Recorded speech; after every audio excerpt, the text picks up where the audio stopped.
శ్రీకాకుళం జిల్లా రాజకీయాల్లో ఆ ఫ్యామిలీ అంటే తెలియని వారు ఉండరు. తండ్రితో పాటు తనయుడు సైతం ఎమ్మెల్యేగా పనిచేసిన చరిత్ర ఆ కుటుంబానిది. కానీ ఇప్పుడు ఆ ఫ్యామిలీ రాజకీయ భవిష్యత్తు ప్రశ్నార్థకంగా మారిపోయింది. కాలం కలిసి రాకపోవడంతో పదవులు దూరమయ్యాయి. ప్రస్తుత పరిణామాలు ఆ కుటుంబానికి అనుకూలించకపోవడంతో చేసేది లేక రాజకీయాల నుంచి తప్పుకునే పరిస్థితి నెలకొంది. ఇంతకీ ఎవరా నేతలు? చరిత్ర కలిగిన రాజకీయ కుటుంబం ఇంటికే ఎందుకు పరిమితమైంది? ఇక రాజకీయాలకు గుడ్ బై చెప్పేసినట్టేనా? Let's watch the story.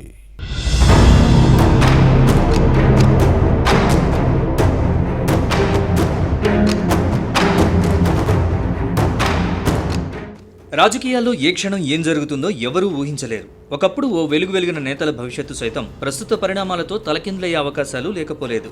ఒక్క మాటలో చెప్పాలంటే బండ్లు ఓడలు, ఓడలు బండ్లవుతాయన్న సామెత కొందరు నేతల రాజకీయ జీవితాలకు సరిపోతుంది. ప్రస్తుత రాజకీయాల్లో ఎప్పుడొచ్చామా అన్నది కాదు, బుల్లెట్ దిగిందా లేదా అన్నట్టుగానే ఉండాలి.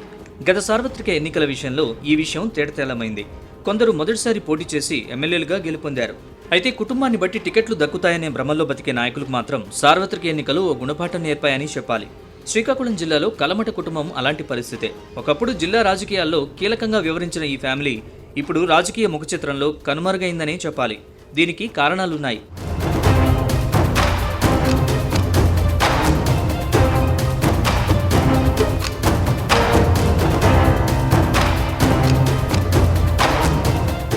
శ్రీకాకుళం జిల్లా పాతపట్నం నియోజకవర్గం పేరు చెప్పగానే కలమట ఫ్యామిలీయే గుర్తుకొస్తుంది. టీడీపీ ఆవిర్భావం తర్వాత ఇక్కడి నుంచి కలమట మోహన్ రావు 4 సార్లు ఎమ్మెల్యేగా గెలుపొందారు. ఈ నేత వారసుడిగా రాజకీయాలకు వచ్చిన వెంకటరమణ 2014లో పాతపట్నం వైసీపీ శాసనసభ్యుడిగా విజయం సాధించారు. అనంతరం టీడీపీలో చేరి 2019లో ఓడిపోయారు. ఆ తర్వాత నుంచి తెలుగుదేశం ఇన్ఛార్జిగా ఉన్న వెంకటరమణకు గత ఎన్నికల్లో సీటు ఇవ్వకపోవడంతో నిరాశ తప్పలేదు.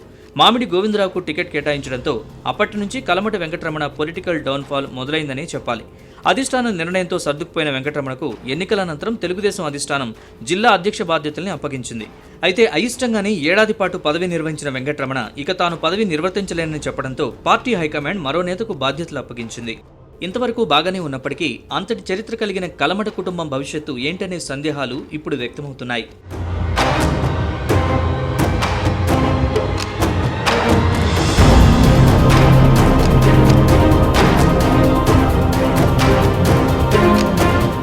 వాస్తవానికి 2024లో టికెట్ ఆశించి భంగపడ్డ కలమట వెంకటరమణకు పార్టీలో సముచిత స్థానం దక్కుతుందని అనుచరులు భావించారు. టికెట్ ఇవ్వనప్పుడే ఈ హామీ ఇచ్చినట్లు అప్పట్లో ప్రచారం జరిగింది. కూటమి ప్రభుత్వం అధికారంలోకి రావడంతో కలమట వెంకటరమణకు కార్పొరేషన్ చైర్మన్ పదవి ఇవ్వొచ్చని ప్రచారం జరిగినా అలాంటిదేమీ జరగలేదు. కీలకమైన నామినేటెడ్ పోస్టులన్నీ భర్తీ అవడంతో కలమట ఆశలు నీరుగారిపోయాయి. అయితే అధికారంలోకి వచ్చి 18 నెలలు గడిచినప్పటికీ ఇప్పటివరకు కలమట ఫ్యామిలీకి పార్టీ పెద్దల నుంచి ఎలాంటి సంకేతాలు రాలేదు. దీంతో ఇన్నాళ్లు జిల్లా అధ్యక్ష పదవితో సరిపెట్టుకున్న కలమట వెంకటరమణ ఇక ఆ పదవికి సైతం గుడ్ బై చెప్పేసి రాజకీయాలకు దూరంగా ఉంటున్నారు. దీంతో ఇక జిల్లా రాజకీయాల్లో ఈ కుటుంబం కనుమరుగైనట్టేనా అన్న చర్చ రాజకీయ వర్గాల్లో సాగుతోంది. అయితే కాలం కలిసినప్పుడు తాడే పామై కరుస్తుందన్నట్టు ఎవరూ ఏమీ చేయలేరు. ప్రస్తుతం కలమట ఫ్యామిలీ పరిస్థితి ఇదే అని చెప్పాలి.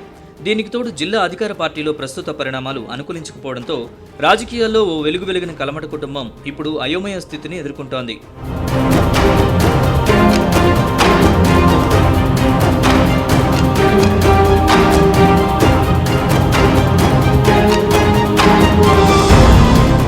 మరోవైపు కలమట వెంకటరమణకు టీడీపీ జిల్లా అధ్యక్షుడిగా ఉన్నప్పటికీ ఈ నేత మాట చెల్లుబాటు అయ్యేది కాదు. దీంతో విసిగిపోయారు.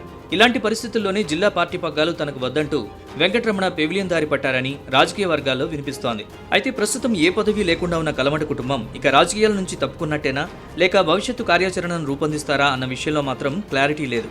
ఇలాంటి పరిస్థితుల్లో కలమట ఫ్యామిలీ ఎలాంటి స్టెప్ తీసుకోబోతోంది అన్న అంశంపై జిల్లా టీడీపీలో ఉత్కంఠ నెలకొంది. సిక్కోలు రాజకీయాల్లో కలమట కుటుంబం రాజకీయ వ్యవహారం ఏ మలుపు తిరుగుతుందో చూడాలి మరి.